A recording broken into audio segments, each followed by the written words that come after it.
ಅಮ್ಮ ತಾಯಿ ಚೌಡೇಶ್ವರಿ ದೇವಿ, ನಿನ್ನಿಂದ ಕೆಲವು ಪ್ರಶ್ನೆಗಳಿಗೆ ನನಗೆ ಉತ್ತರ ಬೇಕಾಗಿದೆ. ಕೆಲವು ಪ್ರಶ್ನೆಗಳಿಗೆ ನಿನ್ನಿಂದ ಮಾತ್ರ ಪರಿಹಾರ ಸಾಧ್ಯ. ನನಗೆ ತ್ರಿಪುರ ಸುಂದರಿಯ ಜನ್ಮ ರಹಸ್ಯ ಗೊತ್ತಾಗಿದೆ. ಕಳೆದ ಜನ್ಮದಲ್ಲಿ ಈ ತ್ರಿಪುರ ಸುಂದರಿ ರಾಜಕುಮಾರಿ ಮಯೂರಿ ದೇವಿಯಾಗಿದ್ಲು. ಆಕೆ ತನ್ನ 21ನೇ ವಯಸ್ಸಿನಲ್ಲೇ ಅಕಾಲ ಮರಣಕ್ಕೆ ತುತ್ತಾದಳು.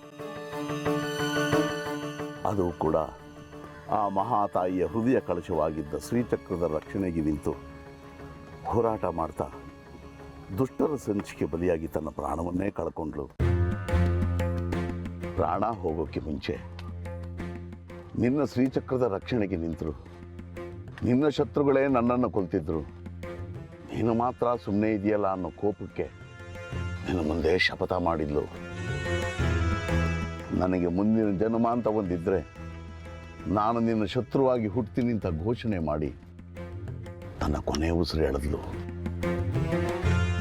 ಅದೇ ಮಯೂರಿ ದೇವಿ ಈಗ ಸುಂದರಿಯಾಗಿ ಜನ್ಮ ತಾಳಿದಾಳೆ. ಆ ತಾಯಿಯನ್ನು ಕಂಡ್ರೆ ಕೆಂಡ ಕಾರ್ತಾಳೆ. ಅವಳ ಮೇಲೆ ಹಾಗೆ ಸಾಧಿಸ್ತಿದ್ದಾಳೆ. ಈಗ ಸುಂದರಿಗೂ 21ನೇ ವರ್ಷಕ್ಕೆ ಮರಣ ಅಂತ ಅವಳ ಜಾತಕ ಹೇಳ್ತಾ ಇದೆ.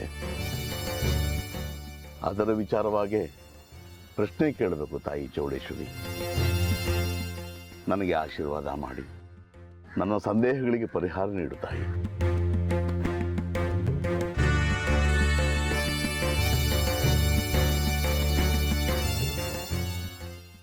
ಕೇಳು.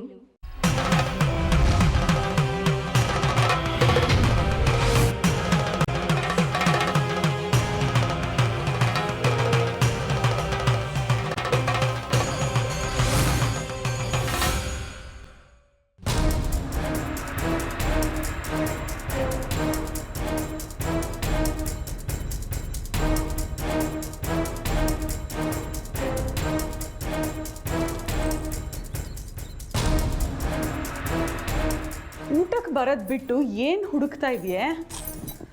ದೇಶಕರ್ ಬಂಗಾರಿ ಕೈಯಲ್ಲಿ ಒಂದು ಚೀಟಿ ಕೊಟ್ಟು ಕಳಿಸಿದ್ರಮ್ಮ ನನಗೆ ಅಂತ. ಅವನು ತೊಗೊಂಬಂದು ಕೊಟ್ಟ. ನಂಗೆ ಹೊಟ್ಟೆ ಹಸಿತಿತ್ತು. ಮನೆಗೆ ಹೋಗಿ ಊಟ ಆದ್ಮೇಲೆ ನೋಡ್ತೀನಿ ಅಂತ ತೊಗೊಂಡು ಬಂದೆ. ಈಗ ನೋಡಿದ್ರೆ ಎಲ್ಲೂ ಕಾಣಿಸ್ತಾನೆ ಇಲ್ಲ. ಆ ದೇಶಿಕರು ನಿನ್ನನ್ನು ಹುಡ್ಕೊಂಡು ಇಲ್ಲಿಗೂ ಬಂದಿದ್ರು. ಏನೋ ಹೇಳಬೇಕು ಅಂತಂದ್ರು. ಕೇಳಿದ್ದಕ್ಕೆ ನಿನ್ನನ್ನೇ ನೋಡಿ ಹೇಳಬೇಕು ಅಂತ ಅದು ಏನೇನೋ ಮಾತಾಡ್ಕೊಂಡು ಹೊಟ್ಟೋದ್ರು. ಅವ್ರು ಹೇಳಬೇಕಾದಿದ್ದು ಆ ಚೀಟಿಲೇ ಬರೆದಿದ್ರು ಅನ್ಸುತ್ತೆ. ಎಲ್ಲೂ ಸಿಗ್ತಾನೆ ಇಲ್ಲ. ಹಾಳಾದ್ದು ಎಲ್ಲ ಕಡೆ ಹುಡುಕಾಯ್ತಮ್ಮ. ಇದು ಒಂದೇ ಜಾಗ ಉಳಿದಿರೋದು.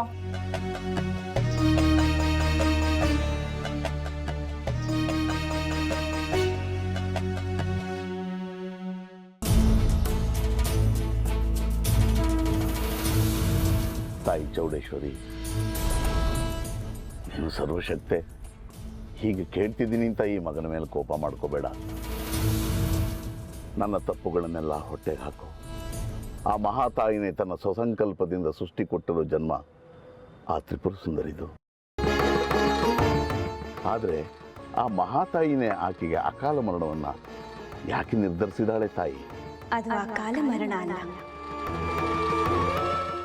ಅವಳು ಹುಟ್ಟಿರೋದಕ್ಕೆ ಒಂದು ಕಾರಣ ಇದೆ. ಶ್ರೀಚಕ್ರ ರಕ್ಷಣೆ ಮಾಡುವುದಕ್ಕಾಗಿಯೇ ಹುಟ್ಟಿದ್ದಾಳೆ ತ್ರಿಪುರ ಸುಂದರಿ.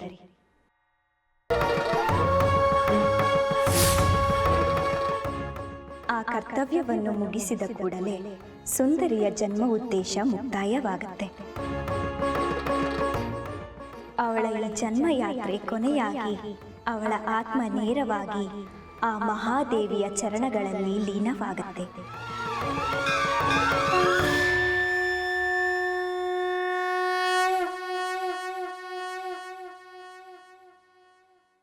ಅವಳ ಆತ್ಮಕ್ಕೆ ಮುಕ್ತಿ ಸಿಗುತ್ತೆ. ಆದರೆ ಸುಂದರಿ ಹುಟ್ಟಿದಾರಭ್ಯ ಆ ಮಹಾತಾಯಿ ದ್ವೇಷಿಯಾಗಿ, ಆ ಶ್ರೀಚಕ್ರ ದ್ವೇಷಿಯಾಗಿ ಬದಲಾಗಿದ್ದಾಳೆ. ಇಂಥೋಳು ಶ್ರೀಚಕ್ರದ ರಕ್ಷಣೆ ಹೇಗಮ್ಮ ಮಾಡ್ತಾಳೆ? ದೈವದ್ವೇಷ ಅವಳ ಪೂರ್ವಜನ್ಮ ಸಂಸ್ಕಾರದಿಂದ ಅಂಟುಕೊಂಡು ಬಂದಿರೋ ಅವಲಕ್ಷಣ. ಅದನ್ನು ಅವಳು ಬಿಟ್ಟುಕೊಡದ ಹೊರತು ಅವಳ ದಾರಿಗೆ ಬೆಳಕು ಕಾಣುವುದಿಲ್ಲ. ಅವಳ ಬುದ್ಧಿಗೆ ಮಂಕ ಕವದಿದೆ.